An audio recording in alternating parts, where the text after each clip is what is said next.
बिहार से एक बड़ी क्रांति आने वाले समय में दुसाध रेजिमेंट के लिए निकलेगी। अगर विरोध अर्चना रविदास का हो रहा है तो विरोध चिराग पासवान का होना चाहिए और हम मजबूर कर देंगे केंद्र सरकार को कि वो दुसाध रेजिमेंट की स्थापना करे। पूरे देश के विभिन्न राज्यों में आपको पासवान समाज को आरक्षण देना पड़ेगा। पासवानों को देशव्यापी आरक्षण मिलना चाहिए और हर राज्य में आरक्षण मिलना चाहिए। क्लासिक एग्जाम्पल चिराग पासवान है, उनके पिता अनुसूचित जाति से आते हैं, माता सवर्ण है, तो विरोध तो उनका भी होना चाहिए। प्रचारित किया गया कि पासवान समाज गलत चीजों में शामिल रहता है। हम सुअर खाना तक शुरू कर दिए और जब शादी होती थी हमारी बहनों बेटियों की तो पालकी में सुअर के बच्चे रख देते थे। बंगाल में दुसाध रेजिमेंट की स्थापना की गई थी, बाद में ये खत्म हो गया। बिहार में जब समय आया, जब देश आजाद हुआ तो हमें बिहार में आरक्षण मिला पासवान समाज। प्रधानमंत्री नरेंद्र मोदी जी चाहते, रामविलास पासवान जी चाहते, चिराग पासवान जी चाहते, पशुपति कुमार पारस जी चाहते। पासवानों के सबसे बड़े नेता रहे रामविलास पासवान की तूती न सिर्फ बिहार की राजनीति बल्कि केंद्र की सत्ता में भी बोलती थी।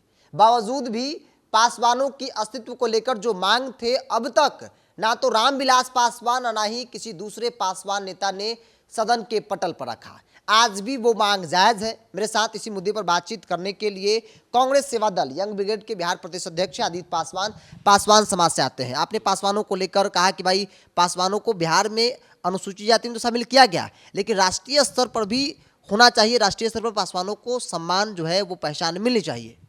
देखिए बिरजू भाई, आगे बढ़ने से पहले मैं पासवानों के इतिहास पे थोड़ा चलना चाहूँगा कि पूर्व में जो इतिहास हमारा रहा है बहुत गौरवशाली इतिहास रहा है और देश में हम गहलोत क्षत्रिय के रूप में जाने जाते रहे हैं। और जब मुगल भारत में आए तो मुगलों से हमने बड़ी लड़ाई लड़ी और मुगलों को हमने परास्त करने का भी काम किया। लेकिन चूंकि मुगलों की शक्ति थी अपनी, तो मुगलों ने क्या किया कि हमारे फिर अस्मिता पे दाग लगाना शुरू किया। जब हमारे घरों में शादियां उस वक्त होती थी तो हमारी बहनों बेटियों को वो पालकी से उठा लेते थे। तो उसको बचाने के लिए, अपने अस्मिता पे दाग नहीं लगे, उसकी रक्षा करने के लिए हमने सुअर पालन का इस्तेमाल करना शुरू कर दिया। हम सुअर खाना तक शुरू कर दिए और जब शादी होती थी हमारी बहनों बेटियों की तो पालकी में सुअर के बच्चे रख देते थे ताकि मुगल हमसे दूरी बना सके। और धुआ भी वही। उसके बाद धीरे धीरे चूँकि हम सुअर पालने की प्रथा में चले गए तो समाज में और जो जातियाँ थी और जो धर्म थे वो सुअर पालन को अच्छा नहीं मानते थे, तो हमें थोड़ा आउटकास्ट कर दिया गया और वहाँ से ही हम कमज़ोर थोड़ा होना शुरू हो गए और देश के अलग अलग राज्यों में हम चलते चले गए, तो वहाँ थोड़ी हम कमज़ोर हो गए। लेकिन बिहार में जब समय आया, जब देश आज़ाद हुआ तो हमें बिहार में आरक्षण मिला पासवान समाज को। केंद्र सरकार ने केंद्र में भी आरक्षण दिया, लेकिन अलग अलग बहुत सारे देश में, अभी के राज्यों में अभी भी स्थिति ऐसी है कि हमें आरक्षण नहीं मिला हुआ है। जैसे आप दिल्ली चलिए, दिल्ली में हम आरक्षित वर्ग में नहीं आते हैं। हम छत्तीसगढ़ चलिए, आप उत्तराखंड चलिए, इसी तरह विभिन्न और भी राज्य हैं जहां पासवान समाज को आरक्षण नहीं मिला।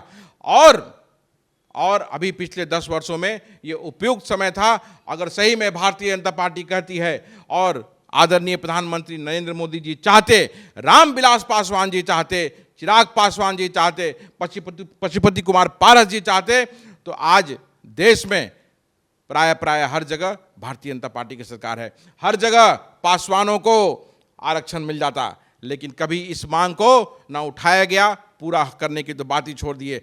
जबकि बिहार ने अपना बड़े रूप में समर्थन देकर के रामविलास पासवान जी को हो गए, चाहे संजय पासवान हो गए जो अटल बिहारी वाजपेयी जी के कैबिनेट में मंत्री थे, चिराग पासवान पिछले 10 वर्षों से मंत्री हैं, पशुपति कुमार पारस पिछले 2-2.5 साल से मंत्री हैं, लेकिन कभी इस मांग पर चर्चा नहीं हुई। तो हमारी मांग है कि आगे आने वाले लोकसभा चुनाव में जो भी सरकार आए, पूरे देश के विभिन्न राज्यों में आपको पासवान समाज को आरक्षण देना पड़ेगा, तभी समाज का सर्वांगीण विकास होगा। और मुझे पूर्ण विश्वास है कि जिस तरह से राहुल गांधी जी पूरे देश में जातीय जनगणना की बात कर रहे हैं और समाज में हिस्सेदारी की बात कर रहे हैं, मुझे पूर्ण विश्वास है कि अगर सरकार हमारी आई तो राहुल जी की पहल पे हमें जरूर विभिन्न राज्यों में आरक्षण मिलेगा। सवाल आदित्य जी ये भी है, चूंकि जब हम पासवानों के इतिहास की बात करते हैं तो चाहे मुगलों के खिलाफ लड़ाई लड़ने की बात हो या फिर जो वीर सपूत हुए जो देश के लिए लड़ाई लड़े, आज़ादी के लिए लड़ाई लड़े, आगे की पंक्ति में लाठी लेकर पासवान खड़ा रहा, ऐसा पढ़ा गया। लेकिन आज की तारीख में जो नया वर्ग है, नया पीढ़ी है, इन तथ्यों से दूर रहा। लगता नहीं कि वही दुष्प्रचार किया गया या फिर कोई बताने वाला नहीं था, जो समाज के नेता थे वो भी नहीं बताएं।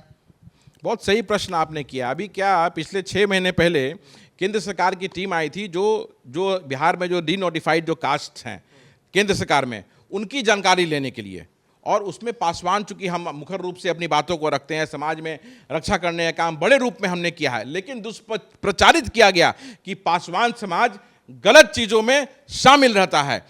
बिहार के एक भी नेता ने, बिरजू भाई, चाहे वो चिराग पासवान जी हों, जीतन राम मांझी जी हों, या कोई भी नेता, चाहे वो दलित समाज में किसी भी कास्ट से आता हो, किसी ने उस टीम से मदद नहीं की और किसी ने उस टीम से बात नहीं की। हमारा सीतामढ़ी का एक पासवान पत्रकार है संजय माही, उसने मदद किया और बिहार के विभिन्न जिलों में उन्होंने उस टीम को घुमाने का काम किया। और केंद्र सरकार को तब ये जानकारी मिली कि जो दुष्प्रचार किया गया है पासवान समाज के बारे में, कि वो समाज के निचले स्तर में गलत कामों में लिप्त रहता है, वैसा नहीं है और समाज को और समाज के लिए लड़ने का काम करता है। और जब अगला जो नोटिफिकेशन आएगा तो उसमें शायद ये लिख के भी आए। आपको लगता है कि चूंकि आप एक मांग की राष्ट्रीय स्तर पर पासवानों को पहचान मिले, दूसरी एक मांग पहले ही आप कर चुके हैं कि भाई पासवान रेजिमेंट, दूसरा रेजिमेंट, उम्मीद है सरकार से, इन नेताओं से जो इस समाज के वोट से चुनाव जीतकर सदन पहुंचते हैं? देखिए, राजनीति में मैं भी हूं, इसमें कोई बात नहीं है, लेकिन राजनीति में होने के बावजूद भी मैं किस दल में हूं उससे भी कोई सरोकार नहीं है। मुझे अपने समाज की मांग को रखनी है, मुझे इससे मतलब है। मैंने दुसाध रेजिमेंट के लिए बड़े रूप में मांग किया था बिहार में, और मैं फिर ये एक मांग कर रहा हूं कि पासवानों को देशव्यापी आरक्षण मिलना चाहिए और हर राज्य में आरक्षण मिलना चाहिए। हर राज्यों में केंद्र सरकार में आरक्षण मिला हुआ है, लेकिन राज्यों की आरक्षण की जो नीति होती है उसमें नहीं मिला हुआ है, तो हर राज्य में मिलना चाहिए। तो आने वाला समय में जो लोकसभा का चुनाव जब खत्म होगा तो हम एक देशव्यापी आंदोलन करेंगे, और खासकर विशेषकर जो दुसाध रेजिमेंट की हमने मांग की है, बिहार से एक बड़ी क्रांति आने वाले समय में दुसाध रेजिमेंट के लिए निकलेगी और मिलना भी चाहिए हमें हमारा हक। आप देखिए, आप इतिहास के पन्नों में जाइए, 1757 में जब प्लासी की युद्ध हुई थी तो विशेषकर पासवान योद्धाओं को शामिल किया गया था और तब जाके हमने मुगलों को पराजित किया था। और दुसाध रेजिमेंट की स्थापना, शायद ये बहुत लोगों को मालूम ही नहीं होगा, बंगाल में दुसाध रेजिमेंट की स्थापना की गई थी, बाद में ये खत्म हो गया। तो ये स्थापना ऐसी नहीं है, स्थापना तो हुई थी। हमारी ये मांग है कि इतिहास में के पन्नों में जा करके जो गौरवशाली इतिहास हमारा रहा है उसे देखते हुए फिर से भारत की सेना में दुसाध रेजिमेंट की स्थापना करनी चाहिए। और हमने पत्र के माध्यम से आदरणीय प्रधानमंत्री जी और राजनाथ सिंह जी, जो देश के रक्षा मंत्री है, लिखने का काम किया है, लेकिन कोई फर्क नहीं पड़ा, कानों तक जू नहीं देंगी। तो अब बिहार से वो क्रांति निकलेगी जिसके बिहार का पासवान समाज जो है वो गौरवान्वित होगा, और हम मजबूर कर देंगे केंद्र सरकार को कि वो दुसाध रेजिमेंट की स्थापना करे। अंतिम सवाल लेते हैं, छोटा सा जवाब आपसे लेना चाहेंगे। चूंकि जमुई अर्चना रविदास को उम्मीदवार बनाया गया, रविदास समाज से आती हैं, लेकिन उनके पति यादव समाज से आते हैं। लोग सोशल मीडिया पर सवाल पूछ रहे हैं कि भाई यादव पति हैं, पत्नी रविदास समाज से आती हैं, ऐसे में जो रिजर्व सीटें उस पर कब्जा करने की एक साजिश है। अगर यही सिलसिला रहा तो फिर आगे चल के हर एक रिजर्व सीट पर यही प्रथा चलने लगेगी, तो फिर रिजर्व सीट के जो लोग हैं, जो रविदास समाज से आते हैं, जो दलित महादलित समाज से आते हैं, उनका क्या होगा? तो ये सरकार का नियम ऐसा बना हुआ ना, उसमें कोई कुछ क्या कर सकता है। अगर किसी को विरोध करना है तो वो फ्री है। इसका तो क्लासिक एग्जाम्पल चिराग पासवान है। उनके पिता अनुसूचित जाति से आते हैं, माता सवर्ण है, तो विरोध तो उनका भी होना चाहिए।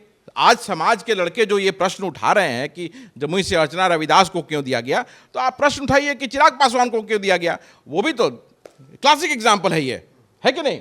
तो ये नियम ऐसा बना हुआ है। अब विरोध करना है तो सब समानता होनी चाहिए, एक तरह का चीज़ होना चाहिए। अगर विरोध अर्चना रविदास का हो रहा है तो विरोध चिराग पासवान का होना चाहिए। अगर अर्चना रविदास के पति का नाम मुकेश यादव है तो चिराग पासवान की माता के नाम भी तो रीना शर्मा है। तो ये क्लासिक एग्जाम्पल है। ये लड़कों को ये देखना है, समाज को ये देखना है, समाज को देखना है। लेकिन आदित्य पासवान ने एक बड़ी मांग पासवान समाज को लेकर की है और कहा खास तौर पे उन नेताओं से जो पासवान के वोट पे राजनीति करते हैं, सदन में पहुंचते हैं, जो वर्तमान में है, चाहे वो चिराग पासवान हो या फिर विभिन्न दलों में बैठे पासवान नेता हों कि पासवानों को राष्ट्रीय स्तर पर एक पहचान मिलनी चाहिए। बिहार में अनुसूचित जाति में शामिल किया गया है, ऐसे में बाकी देश के अलग अलग हिस्सों में जहां पासवानों की बड़ी आबादी है वो इस श्रेणी में शामिल क्यों नहीं है। ऐसे में जो भी सरकार बने वो सरकार पासवानों को सम्मान दे, राष्ट्रीय स्तर पर पहचान दे, नहीं तो एक बड़ा आंदोलन जो है वो खड़ा होगा। बहरहाल आपकी क्या राय है, आप अपनी राय को कमेंट बॉक्स में रखिए। अगर आप मेरे चैनल को यूट्यूब पर देख रहे हैं तो सब्सक्राइब कर लीजिए, फेसबुक पर देख रहे हैं तो पेज को लाइक और फॉलो कर लीजिए।